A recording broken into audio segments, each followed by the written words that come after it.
शेतकरी सर्जा नाचर, शेतकरी राजा नाचर, नाच गड्या सोन्याचा दिसा जायर, नाच गड्या सोन्याचा दिसा जायर.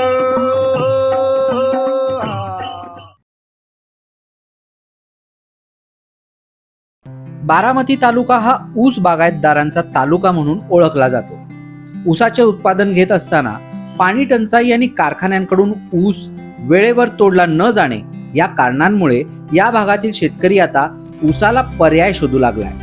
त्यातच आता बारामतीच्या पश्चिम भागातील निंबूत गावच्या शेतकरी बंधूंनी आपल्या 7 एकर मालरानावर अंजीर बागेचं नंदनवन फुलवलंय. अंजिराच्या माध्यमातून वर्षातील 11 महिने उत्पादन घेण्याचा विक्रम देखील या 2 तरुणांनी केलाय. चला तर पाहूयात नोकरीला फाटा देत आपल्या शेतात नंदनवन फुलवणाऱ्या दीपक जगताप आणि गणेश जगताप या तरुणांची यशोगाथा.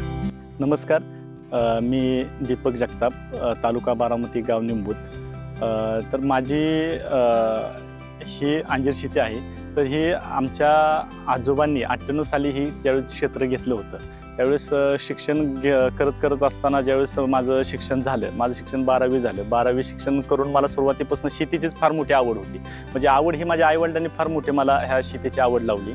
आणि आपल्याला काय करायचं तर शेतीच करायचं हा लहानपणापासून मनामध्ये एक निश्चय होता आणि पूर्ण आवड होती.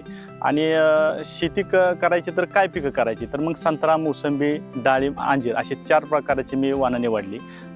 संत्रा मोसंबीला इथलं बारामती तालुक्यातलं म्हणावं असं वातावरण काही मॅच झालं नाही. कालांतराने ती 5 ते 6 वर्षांनी मला काढावं लागली. 2007 साली ही अंजीरची लागवड केली होती 1 एकरावरती. डाळिंब पण चांगल्या स्वरूपाचं आलं, पण तेल्या आणि मर रोगाचा जास्ती प्रमाणात प्रादुर्भाव झाल्यामुळे ते पण काढावं लागलं. राहिलं अंजीरच. सुरुवातीचे 4 वर्ष ह्या पिकामध्ये मी सक्सेस नव्हतो. आता म्हटलं हे जर फळपीक आपल्याकडनं गेलं तर आम्हाला परत पारंपरिक पिकांवरतीच जावं लागेल. तर मग आपलं कुठं चुकतंय, आपण ह्याची छाटणी कशी करतोय, मशागत कशी करतोय, खतांचं व्यवस्थापन कसं करतोय, म्हणजे ह्याच्याकडे पूर्ण लक्ष दिलं.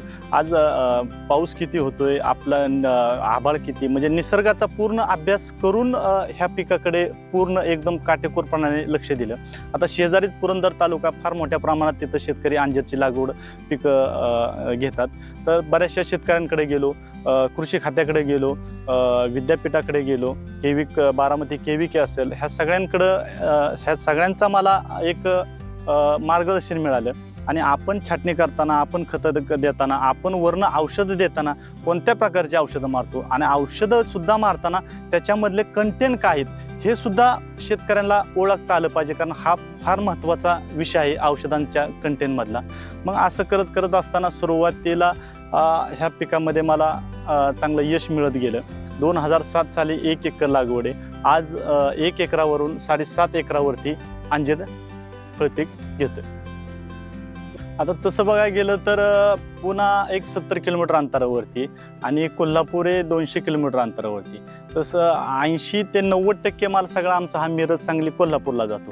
कारण पुरंदरमधला पूर्ण माल सगळा हा गुलटिकडी मार्केटला, मुंबई मार्केटला बराचसा जातो. कारण ह्या मार्केटला कुणीच नाही आहे, हे विरुद्ध मार्केट आलं.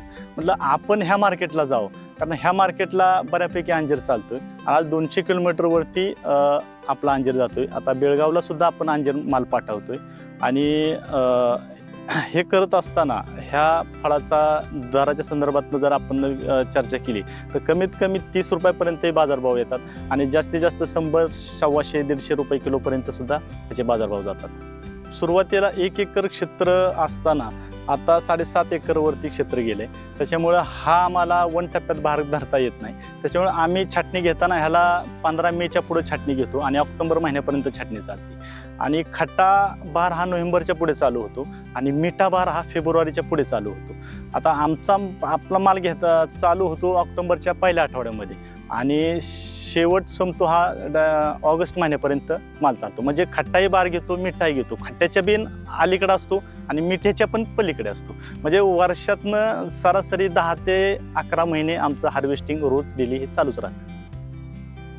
आता आपण तसं बघायला गेलो तर शेतकऱ्यांना कसं खात्रीशीर रोपं पाहिजेत.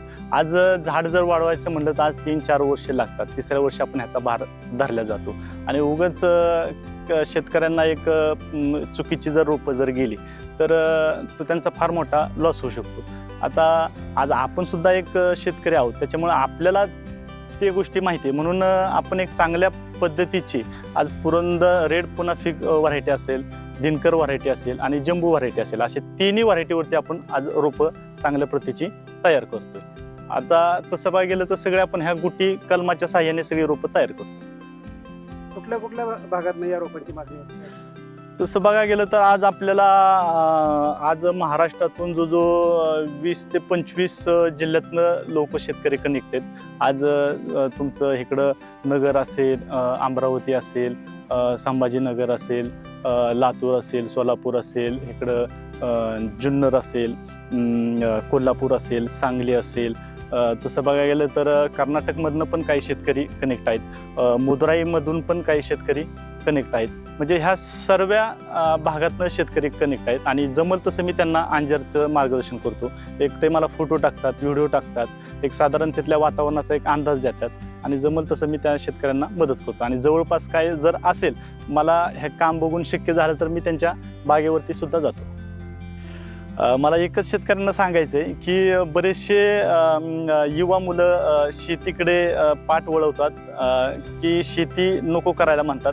तसं सांगायला गेलं तर घरातले वरिष्ठ लोक सुद्धा मुलांना म्हणतात की बाळा तू शेती करू नको, कुठेतरी नोकरी बघ. त्याच्यामुळे लहानपणापासून त्यांच्या मनात पण भिनलेलं आहे की काहीतरी बाबा शेतकऱ्यांचं कुठेतरी खूपच हालेत, कुठंतरी अतिवृष्टी होती, कुठंतरी आत्महत्या होतात.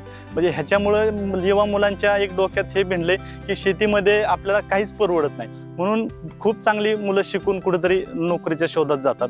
पण मला असं म्हणायचं आहे की तुम्ही शेतीमध्ये येऊन काहीतरी वेगळं करू शकता. मनामध्ये जिद्द असेल तर काही माणूस करू शकतो, पण फक्त मन लावून केलं पाहिजे. शेतीकडे एक व्यवसाय म्हणून जर पाहिलं तर फार मोठी प्रगती होऊ शकते.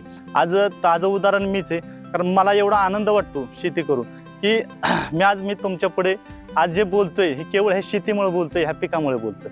आता मी सुद्धा इतर कुठेतरी नोकरीच्या शोधात गेला असतो तर आज महाराष्ट्रातून मला शेतकऱ्यांचे फोन आले नसते. मला एवढा आनंद वाटतो की माझ्याकडनं कोणाला तरी फायदा होतोय, मी कोणाला तरी जमल तसं मार्गदर्शन करतोय. म्हणजे ते खूप वेगळं आहे. आता सांगायला खूप आहेत, पण काही गोष्टी सांगताना शब्दात सांगता येत नाहीत. जगताप बंधूंनी उत्तम पद्धतीने शेती करून नोकरीच्या मागे धावणाऱ्या तरुणांपुढे वेगळा आदर्श निर्माण केलाय.